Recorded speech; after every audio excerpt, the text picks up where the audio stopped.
Hi everyone, this is Jeff. And this is Russ. When we first started Home on the RNG, we began it as a series of videos, and we produced quite a few before we realized it really works better as a podcast. Whoops-a-doodle. So we apologize if any of these early episodes have any visually heavy references that don't transfer to the audio medium. Whoops-a-doodle. Thanks for listening.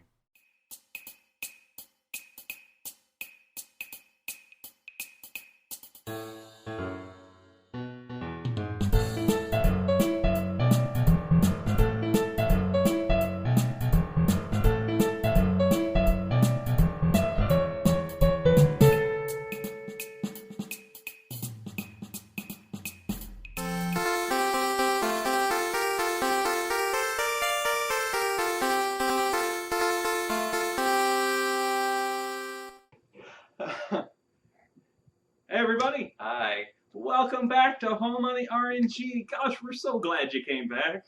Yes, we're ecstatic. I wouldn't have, but I've seen how the sausage is made. So today we're doing Dragon Quest 1 or Dragon Warrior 1. We're gonna go back and forth in terms of in Japan, it was Dragon Quest. In America, it became Dragon Warrior, and that title stuck for the first 3 or 4? 7. Well, When did America transition over to Quest? 8. Okay. Yeah. So we never got 5 and 6. But now they've re-released a lot of those games, and they've re-released them as Dragon Quest. So,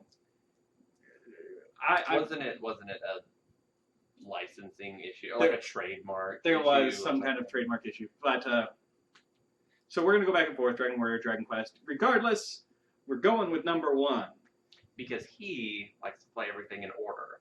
I don't care. That's about it, actually. So we're gonna start with personal history.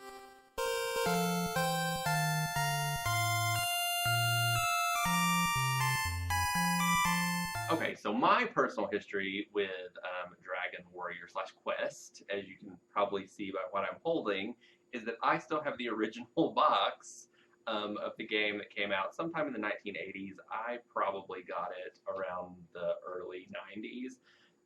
I do remember that I got it used, weirdly. Not sure what game store at. But anyway, this is the original box.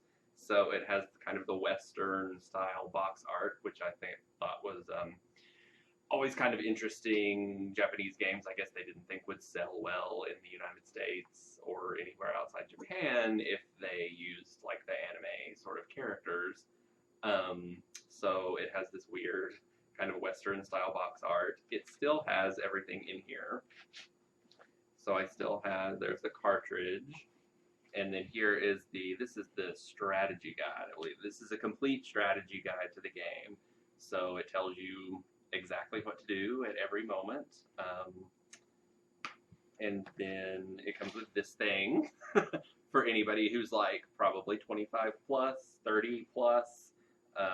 Remember the little plastic things that Nintendo games came in. And then it comes with the regular instruction booklet. Why they included that, because they gave you a complete strategy guide, I have no idea. But anyway, this is just me saying that I had the game for a very, very long time, played it on my NES, and still have it to this very day. So, like with most of these games, I don't have as much personal history with the game as Russ did, but I come close on this one. Nintendo Power had a promotion where they were giving away a free copy of this game because apparently it wasn't selling that well. So they gave away a free copy of this game, and if you renewed or signed up for a new subscription, so I begged my mom, sign me up for a new subscription, I get a free video game. And I got the game. And so many times in my life, I sat down and went, I'm beating this game big. I'm going to beat it. And we'll get to that, but never even close. Also, I did a little bit of research because usually Russ has these nice long stories of the history he had with them, and I'm like, I played it a couple years ago.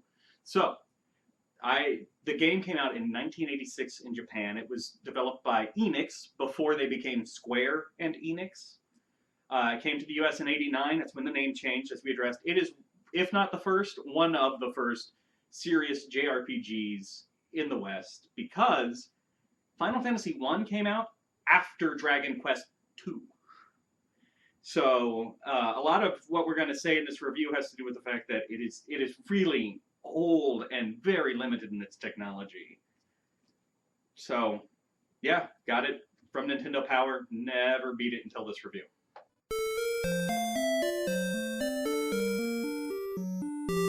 So, the story of Dragon Quest I is about as simple an RPG story as you can possibly have. You're the descendant of a great hero. There's a bad villain super wizard guy. Stop him from destroying the world. Go. You're tasked to try and find like artifacts of the original hero and travel the world and trying to find your way to the final boss. One thing I like, and I almost, maybe this should wait under innovations, but I like that you can see the end boss's castle from your starting position. Mm-hmm. When the game loads, you see the end boss's castle. You just don't know how to get there. And Russ, how about characters? What magnificent, nuanced characters do we have? Every character has their own backstory, and you get to listen to them learn and grow as people. No, none of that is true. The characters are as one note as you can possibly get. There's a princess that you need to save. There's a king. And there's a lot of NPC, villager, townspeople that talk in like ye old English, which is kind of irritating. Thou art dead. Yes, thou art dead. My Texas accent really came out right there. Thou art dead. Thou art dead. So no, yeah, very, very one-dimensional characters. I mean, this was like the JRPG that kind of started all of the other JRPGs, so I wasn't expecting much. Well, they did try to, and they tried to put in a little bit of character. There's a character called Nestor, for example. First of all, the party is just you. You don't actually... Yes, you don't even get companions. There's no real NPCs joining your party. But there's a character called Nestor. And in like 2 different cities, you hear 2 people talk about Nestor, what a great hero Nestor is, have you seen Nestor? And then in one city you run into him and he's like, my name's Nestor. And I'm like, well, they tried. And that was amazing. It was. They tried to put some depth into this. It's a very small world, too. It's 5 cities, it's 3 dungeons, and one of those dungeons you don't even have to go in. Right. There's no ships, you don't cross any continents, there's only bridges that separate land masses. Yeah. So not much there in terms of the characters.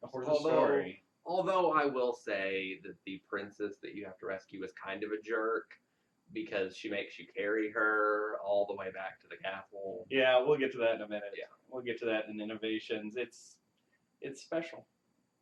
I'm like, you were locked in a dungeon for a long time, so just don't you want to walk? Walk. Yeah, you need to stretch your legs, princess. So next up we have combat system. Yeah.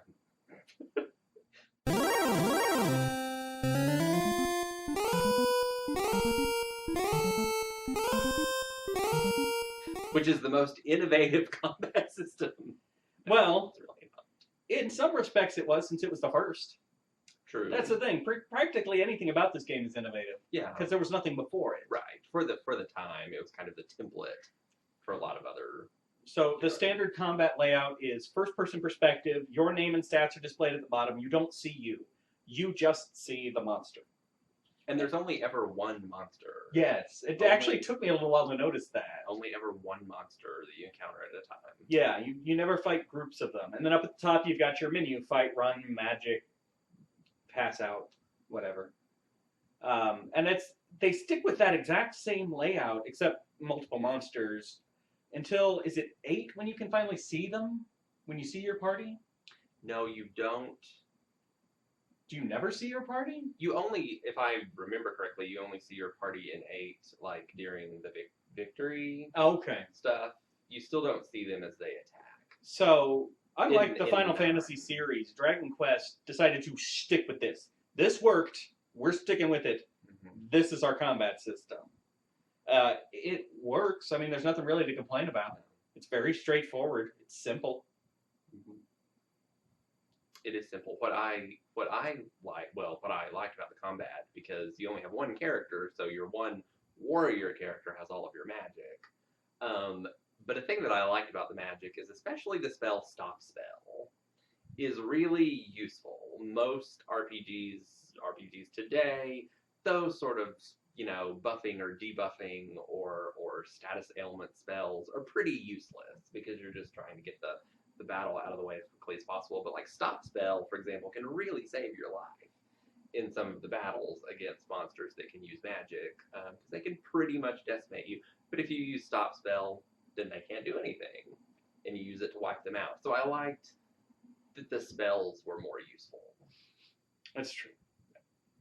So next we're going to move on to innovations, which I imagine is going to be a long section for a game like this. Yeah.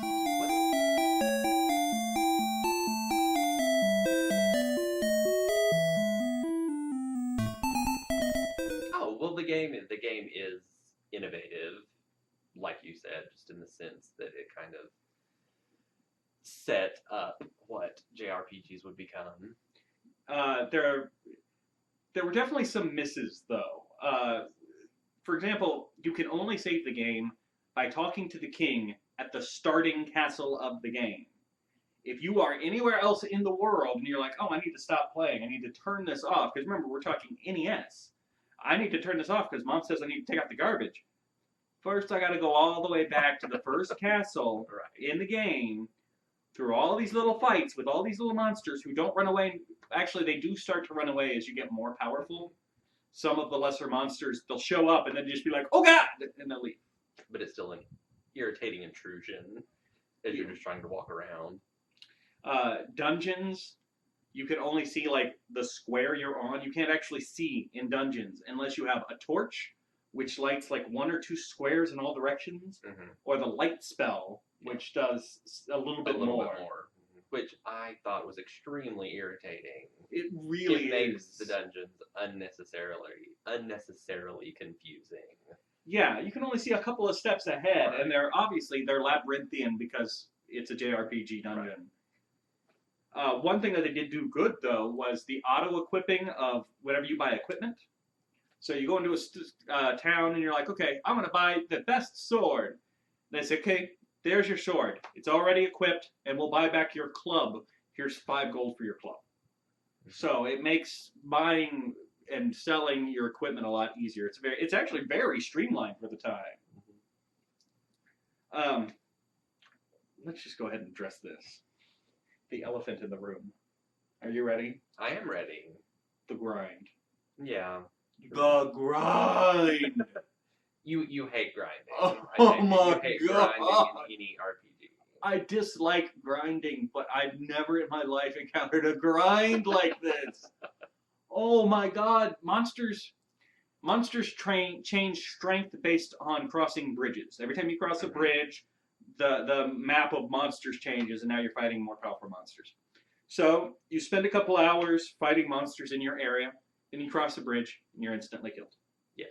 So which I liked. I just want to point out that I appreciate that the game really only puts boundaries on you in the sense of the monster's ability to kill you as you venture further away from the original. Yeah, there's no artificial, you can't fly here because you don't have the airship yet. No, you can go anywhere in the world from the very beginning. You're going to get eaten. You will, yeah. But the problem is you grind and you grind and you grind. You get so powerful that the monsters are running away from you more than half the time. Then you cross a bridge and get one hit killed. There is no balance. And this is, I mentioned earlier as a kid, so many times I sat down and said, I'm going to play this game. I'm going to beat this game. I don't care if I have to grind for days at a time. I'll just grind for 3 hours every day this week. That'll be my plan. And I can't do it. When we finally were doing it for this review, I used cheat codes. I did. I'm sorry to admit it, but I did. Fair enough. I used cheat codes. And the cheat codes available made me grind for hours and hours. There was about 4 hours of grinding with cheat codes enacted to get me maximum XP. I still had to grind for about just 4 solid hours of doing nothing but walking around fighting monsters. You have to think of grinding as just a gentle activity that you can do while you do something else. You watch TV. But when we were kids with the Nintendo, you didn't do something That's true. else. That's true. You just sat there and grind and grind and grind. I don't know what the past tense of grind is in this situation. You groaned, and then you did some grinding. You did groan. Yeah. Oh my god, it's so... I never, ever will play this game again, just because if you took out the need to grind completely, the game is like 15 minutes long. Right. Aren't there speed runs of this game in like half an hour or something? I wouldn't be surprised. I think so. The grind is intolerably bad. Oh my god. Well, it's what they did back in the day. Well, it's to how you... artificially make your game longer than it really was. Well, yeah, otherwise it would be a 15-minute game, and we'd all feel ripped off for paying for a 15-minute game. But, all right, so that's the elephant in the room, the grind. The boss offers to let you join him. Mm-hmm. Like we did in Great Greed. We got that same offer in Great Greed. Mm-hmm. And if you do join him, game over. Game over. Although it does lead to a game called Dragon Quest Builders coming to America in a couple of months. That's a game that takes place in the world where the hero said, yeah, sure, I'll join the side of evil. It's kind of nice that they didn't forget about that storyline. Also, the boss had 2 forms. I'm going to say that's probably the first time that it's probably what established the trope of JRPG bosses having multiple forms. It also established, just for Dragon Quest games, kind of the history that you start out with one quest. You basically start out with the quest to save the princess. You know that the princess has been taken by this dragon, and you go and you save her and you bring her back to the castle and everything's well and good. And then it turns out that the Dragon Lord is trying to take over the world, that was kind of the proto version that you see in most other Dragon Quest games, where there's kind of like one quest that you do first, and you think you saved the day and you think you did everything, and then it turns out that there's this bigger threat that's down the road. Well, 2 more things left in innovation. So there was a search feature, which lets you look at the ground you were standing on to see if there was a treasure hidden there. You use it. There are 3 hidden treasures in the entire world, and one of them is optional, which is the fairy flute. You don't have to get the fairy flute. The fairy flute is an item that lets you defeat a really difficult boss with no problem whatsoever, but you can still fight him without it. So the game helps you out a little bit in terms of hinting that there might be a hidden object somewhere. But not enough that it's No. not painful to do without just looking at an FAQ. Searching every square of the world to see if the item that you need is hidden there. And you don't have a little glowing square or something like you would in a current game. Oh no, there's no indication. There's no hint. indication. The last thing I want to mention under innovations is kind of a fun thing. So Russ mentioned rescuing the princess. Yeah.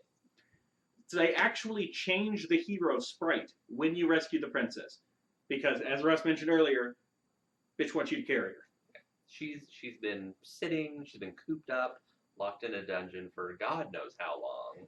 And so she needs a man to carry her. To her, maybe her legs have atrophied.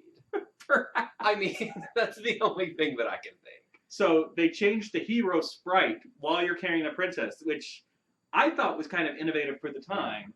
They actually, for a set period of the game, there's a sprite of you carrying the princess, which is funny because you can still get into random combats while you're carrying the princess. I wonder how that works. How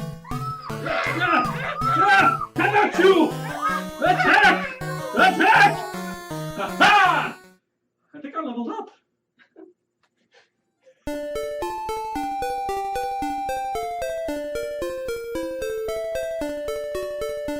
So the music in this game kind of sets the tone for the entire Dragon Quest series. They use a lot of the same music, a lot of the same sound effects, a lot of the same themes. I like that they stuck with what worked. I like that a lot. Because even playing one of the newer games like Dragon Quest Heroes, which was a Dynasty Warrior with Dragon Quest characters from various games coming together to beat up lots of bad guys, it still used the same sound effects and the music, and it made it a very enjoyable experience. Now, did you have anything to say about the music before I read from my little sheet of paper here? No? You're good? Just agree with everything I said? Yes, I do agree with it. Fair enough. we are not music people. We are trying our best. And in recognition of the fact that we are not music people, a friend of mine has done research on composers and other information. So I have to read it because it's got Japanese names in it. And I apologize to every Japanese person out there for what's about to come out of my mouth. Don't worry, I can help you. Can you? All right. So the composer of Dragon Quest is this fella. Is Koichi Sugiyama. Yes. Born in Tokyo in 1931. He did a lot of work for the Dragon Quest series in general, not just this game. You can actually buy a symphonic suite of the music for Dragon Quest 1 and 2. Go to Play Asia, go to Amazon, see if you can find it. I actually do have a copy of it. It's pretty good. So that's all the music information that I have to offer. So I think it's time we wrap this up. I learned a lot. Yes, very educational. He was born in Tokyo in 1931. I wonder what the likelihood is that someone in Japan was born in Tokyo. I would guess high. Like, yeah. Just if I'm Right. playing the odds. As would I. So we will move on to final thoughts.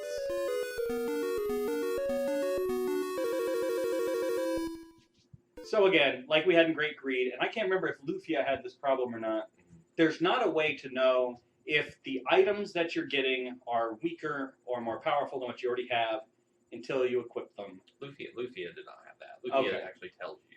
Great Greed had that problem. And again, it's one of the first games, and you normally, since you buy 90% of the equipment in this game, price is your guide. If it costs more, it's stronger. Mm-hmm.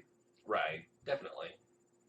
There's also an interesting moment where you have the opportunity to steal from the castle treasury. It lends you almost no money, but if you talk to the guard afterwards, you get a pretty big guilt trip. As you should. Stealing is wrong. Stealing is wrong, kids. Don't steal. So, in summation. So, in summary, I think Dragon Quest / Warrior is a good game. It's definitely a child of its time. I mean, there's a lot that it could improve upon. There's a lot that it did improve upon in future iterations of the game. It laid the foundation of what Dragon Quest is today. Dragon Quest is a JRPG series that hasn't evolved that much in these 20 plus, probably maybe 30 plus years. I think it's been about 30 years since it came out. It hasn't done a lot to evolve. It takes the same ideas that were born in this first game and just improves them as it goes along. I enjoyed it. I didn't enjoy it as much as the future Dragon Quest games just because they perfected the formula. Overall, I would give it a score of about a B because without it, we wouldn't have all of the other amazing Dragon Quest games that we have today. I'm having a hard time being as giving as Russ is. I like the Dragon Quest series. I've played 4, 5, and 6. So, and then I've played some spin-offs, and so far I've been liking them. They've got the remakes coming out of 7 and 8 I'm looking forward to. But this game is rough. The grind, man, it is soul destroying. And for a game that requires so much grinding, the encounter rate is actually kind of low a lot of the time, which is bad. Fight 100 monsters, but they'll come out every couple of minutes. Oh my god. I can't. I love the Dragon Quest series as a whole. I appreciate that this is where it started from, but that grind is just soul destroying. I can't go above a C+. I just can't. I'm trying. This is one of those few games that I am glad, kind of like Gabriel Knight 3. I'm never playing it again. I'm done. I'm officially out of the Dragon Quest 1 business. So, if you want to play Dragon Quest / Warrior, and Jeff obviously says that you shouldn't, you can purchase it. The game is available for iOS devices. Is it also available for Android? I believe it is. Yeah, I actually do have it on my iOS device of choice. It is slightly upgraded graphics. Not terribly upgraded, but it is updated from the NES. And I think the grinding is less on the iOS version. Yes, it's faster. I don't know if the monsters give you any more experience. It's faster somehow. It's just a faster, it's a less clunky experience. Like I said in my final thoughts, I do give it a B. I do think it's worth playing, but definitely go play the iOS version if you want to Spare play yourself. any version of it. Yeah. All right. So that's it for this episode of Home on the RNG. Join us next time as we have our most divisive review yet. It will be divisive. Because we're reviewing the Sega Genesis strategic tactical RPG Shining Force. And it's fantastic. No, it isn't. Told you it was divisive. Terrible. Divisive. Terrible. You're wrong. Home on the RNG is a presentation of Mad Centaur Productions. You can find Jeff on youtube.com/Centaur Productions or on Twitter @JeffCentaur. You can find Russ on Twitter @RussMac25. Thank you for listening, and remember, it's dangerous to go alone. Take this podcast with you.